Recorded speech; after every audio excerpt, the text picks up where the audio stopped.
Celui qui veut n'a qu'à tester. Il va voir. Il n'y a pas deux capitaines dans un bateau. Donc, il y a quoi manger, réseaux sociaux, zoubou. Dit que ma maquille de tara. Yam ne qui que tout le monde, maman, pour ce quoi, il a qui le roi, quand on le y est, ça le ça, pour ce que m'engaye. Ceux qui me connaissent bien. Ma mère comme nous t'es. N'a démoli le phoné au bas au fin. Non, pourquoi il jambane, il y a trop fatigué, n'est pas, fanien, y'a mon mouton père la poids. N'est qu'à que le zougoutier, n'est ma starlé, y'a pas me bigoté pile, ma y'a un cayen yamé. De gangster à slammer, aujourd'hui féticheur. Je veux te raconter l'histoire légendaire de Charlie le Sage, le roi de la jungle, le frère du ghetto, celui-là qui n'a absolument peur de personne. On paye le boulot, on paye le neta. Même a défié Ibrahim Traoré, le président burkinabé. Au sandate, tu m'as moitié, au bol, ma tu tournes me taba. Tiens, n'a pas yé de maman, you kata mamwe. Yam tire haka soda et la mimi, a mieux brûler mi vie ma pour yé de maman. De son vrai nom Charles Wamba, Charlie le Sage est un jeune gangster qui s'aimait la terreur dans les rues de Ouagadougou pendant les années 90. Et à force de s'aimer la terreur dans les bagarres de gang, il se fait un petit renommé où on l'appelle Charlie le Sage, le roi de la jungle, le frère du ghetto. Charles qui a assez, Charles n'a pas été facile. Même la bagarre.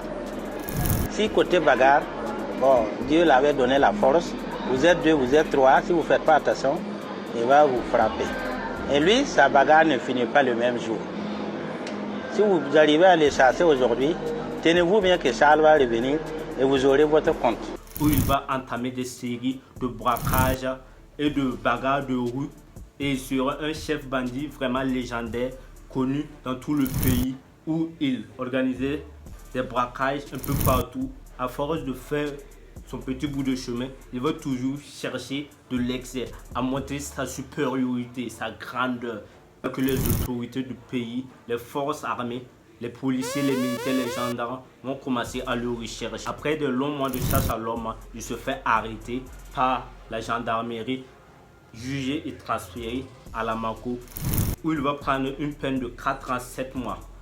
Après sa sortie, il va regagner sa place dans la cité, où il va toujours affirmer sa grandeur, sa supériorité. Quand le roi est de retour, tout le monde est forcé de s'allier. Il va reprendre les règnes du château, du territoire, de la cité.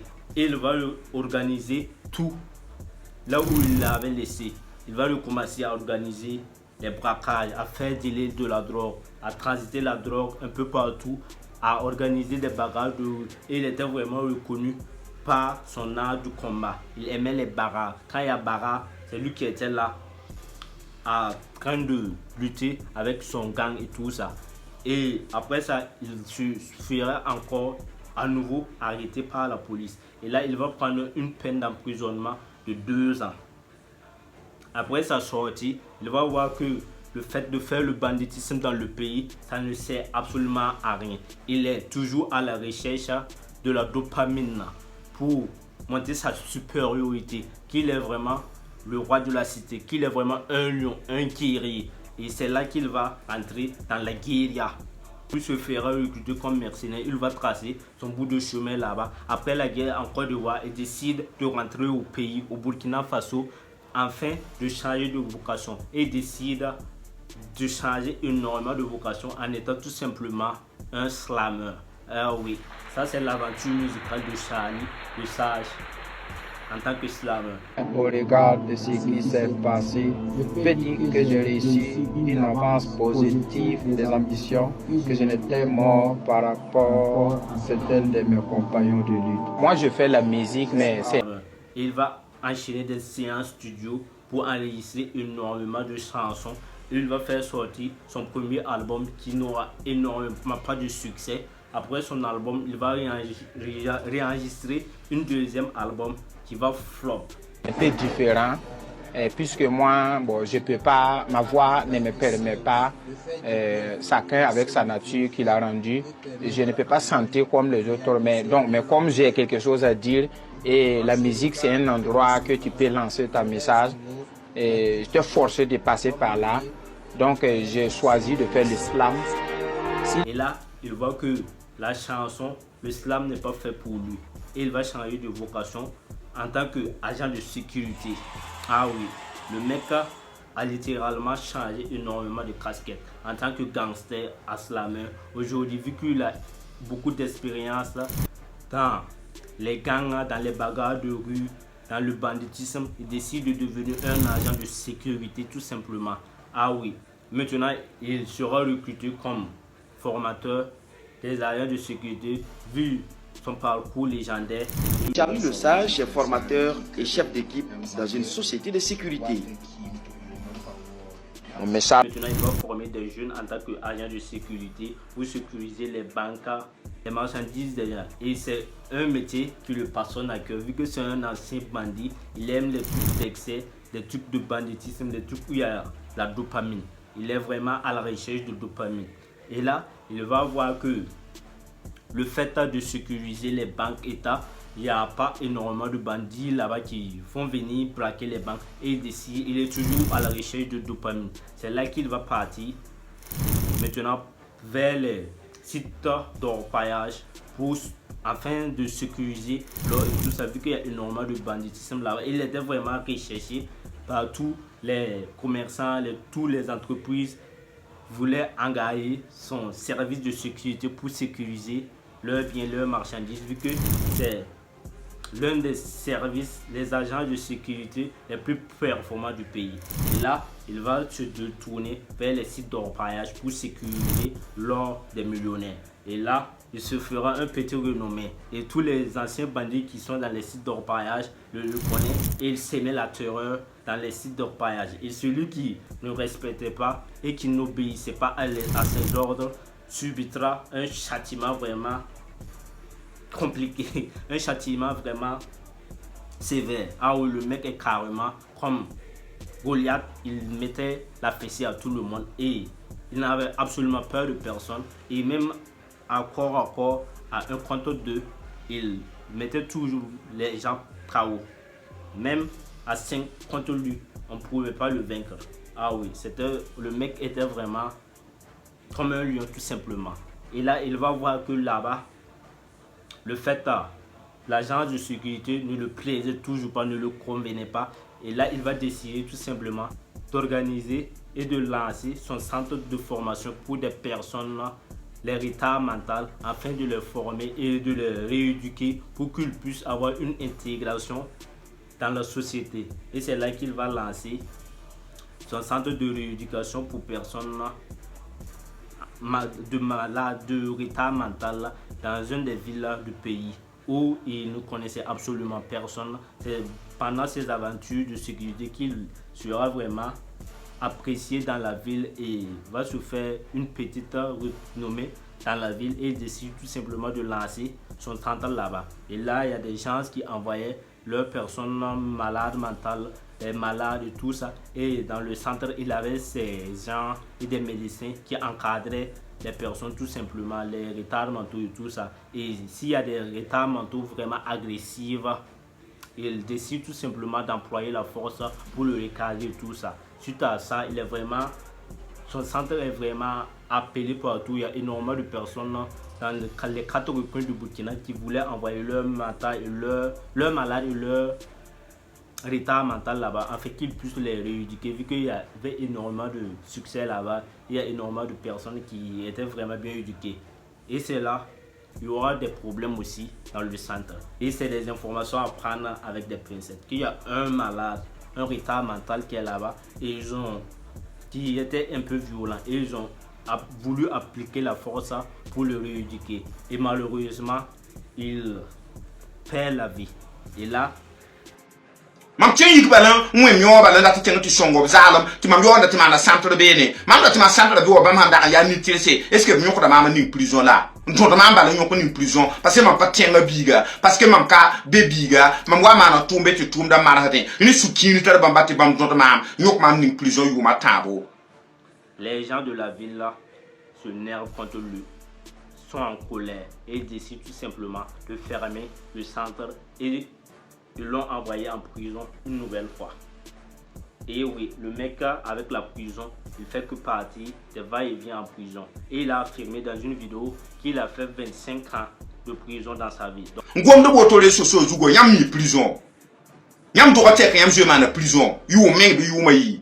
Ma man prison mam fi ma pour you pisi là nous. Mam di gati en Côte d'Ivoire. Le gars et la prison, c'est devenu une histoire de famille. Il ne cesse de partir en prison et de revenir. Et il va écoper d'une peine de 3 ans encore. Et après sa sortie, il décide de changer catégoriquement de casquette encore. Il décide de devenir tout simplement un féticheur. Et c'est pas n'importe laquelle. Un féticheur qui a pour vocation de lutter pour la survie des coutumes ancestrales de ses ancêtres. Et le mec devient tout simplement un athée qui lutte pour la survie de la coutume ancestrale de ses ancêtres. Et il lutte contre les musulmans, les christianistes et les autres religions. Et il affirme que c'est la religion de ses ancêtres qui est la meilleure religion. Et chaque Burkinabé prend au sérieux la religion de ses ancêtres et laisser les autres religions. Ainsi que les autres Africains doivent prendre pour vocation la religion de leurs ancêtres, comme les Béninois doivent prendre pour vocation et pour religion tout simplement le voodoo, ainsi de suite, ainsi de suite. Et il n'a pas cessé d'affirmer et il débat tout simplement sur les réseaux sociaux, que ce soit sur TikTok, Facebook, YouTube, Instagram. Il inonde tous les réseaux sociaux et il fait des vidéos chaque jour non-stop. Une évangélisation médiatique sur la religion de ses ancêtres, sur la coutume ancestrale burkinabé tout simplement. Il a pour ennemis les musulmans, les chrétiens, les christianistes et autres. En faisant ces vidéos, il va avoir une fanbase énorme derrière lui qui va le soutenir et il va cumuler des millions d'abonnés sur ces différents réseaux sociaux. Et il va avoir une force gigantesque à continuer à faire des vidéos. Le problème avec ce monsieur, c'est qu'il ne s'attaque pas tout simplement à la religion. S'il y a des faits politiques, il met sa bouche là-bas. Vu que c'est un ancien gangster, un ancien bandit qui s'est repenti et il a toujours la rage, il cherche toujours la dopamine. Mais vu qu'il peut, il a fait énormément de prison dans sa vie, alors il est devenu un vieux et il n'a plus envie de partir en prison vu qu'il a à peu près la cinquantaine ou la soixantaine. Donc vous voyez, il a déjà fait la moitié de sa vie en prison, mais il décide d'être sur les réseaux sociaux en train de chercher des petits embrouilles par gauche. Il a envie de faire la barre, mais comme il ne peut plus faire la barre physiquement, maintenant il est en train de faire la barre sur les réseaux sociaux. Donc il n'hésite pas, s'il y a des faits politiques, il met sa bouche dedans. S'il y a des influenceurs qui se battent sur les réseaux, il met sa bouche dedans, il intervient à chaque fois. Si tel pays est en conflit, il met sa bouche, tout ça. Donc, à force de parler aussi de tout et de rien, il se crée des ennemis et il gagne des embrouilles un peu partout. Et il y a énormément de personnes qui le convoquent en justice encore pour ça, pour ses affirmations, ses prises de position et tout ça. Et tout récemment, il y a des musulmans burkinabés qui ont pris la parole contre les coutumes ancestrales qui disent que ça ne sert absolument à rien, les athées et tout ça. Et ça l'a énervé, ça l'a complètement bouleversé et il décide de faire une semaine de live non-stop pour insulter cette personne-là et profiter d'insulter les musulmans tout simplement. Et il n'a pas hésité aussi à demander au président burkinabé de lui envoyer au front pour qu'il puisse lutter contre les terroristes avec ses gris-gris et l'accompagnement des ancêtres tout simplement. Il a demandé d'envoyer les musulmans aussi, ceux qui prétendent que ils ont le courant et tout ça, que de les envoyer et tous là-bas. Ils vont voir c'est quel Dieu qui est vraiment puissant et qui va lutter contre les terroristes.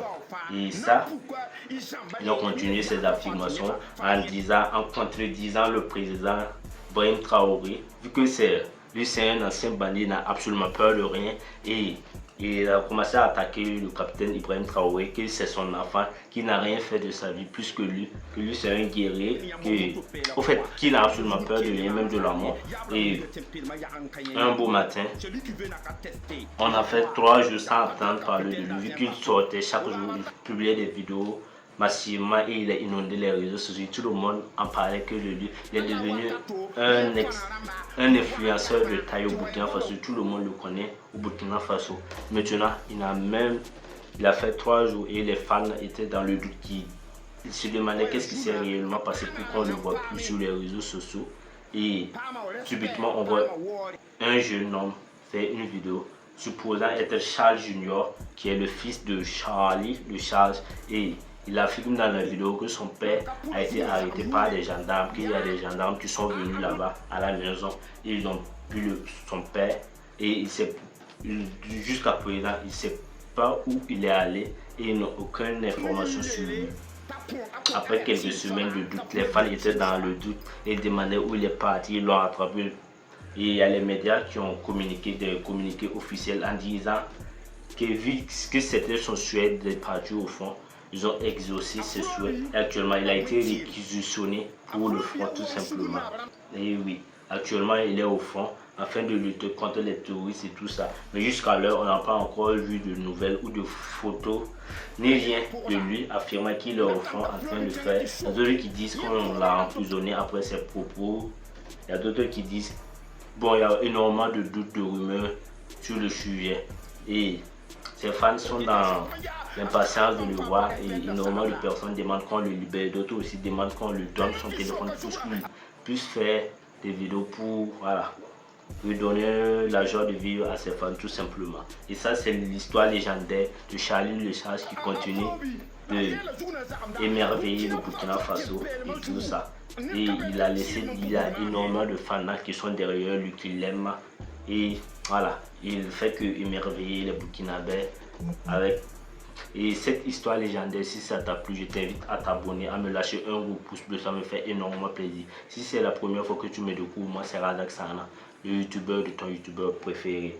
Donc abonne-toi, partage, parce que ça me fait énormément de travail de vous faire ce genre de vidéos. Si vous voyez, la vidéo est un peu changée, voilà, la caméra s'éteint, tout ça. Donc je recharge tout ça. Et actuellement il fait presque 1h du matin et je suis en train de parler avec vous.